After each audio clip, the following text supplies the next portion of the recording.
Parlamento Nacional recomenda ao Ministério da Educação atu identifica problema e setor educação, notau e prioridade.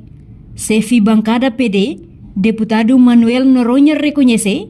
educação maksavi ida importante hodi educa ema sai matenek, mai be realidade hatudu, tinan ronolo resineng ona, Timor-Leste haketak an husi okupação Indonesia, no se ia problema barak, laos governo latau matang, mai be se ia escola barak, nebe ninia condição infraestrutura la diakona. Nune husu o ministério atu identifica problema sira nebe iha, hoditau ia prioridade, halo avaliação ba manori sira, atu ia futuro, estudante sira beletuir processo aprendizagem hodiak.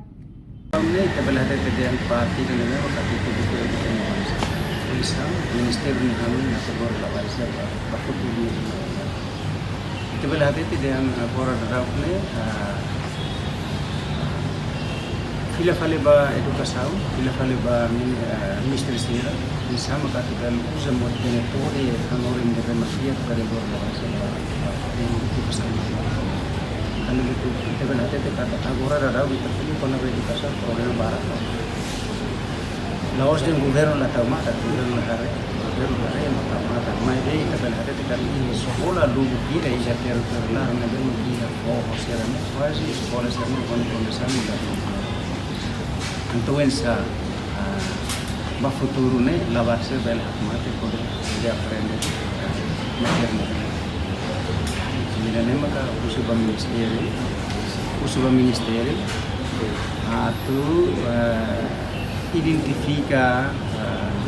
problemas de educação, ele tahu prioridade para halo avaliação ida ba manorina sira no ba estudante sira atau ne ba futuro ne la base da bela tira aprendizagem ne. Representante povo e Parlamento Nacional ne observa ia professor balung hanorim tuir curriculum nebe iha mas be balung fo matéria ba estudante sira memoriza de.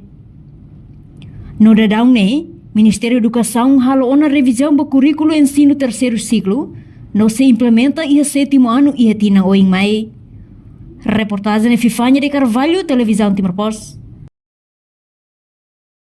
Janela informação ba emogoto, atua tem informação atual dia kliu, kita haluha, haneham botão subscribe, like. Halo komentário no Fahia Tutang ba media sosial hotu.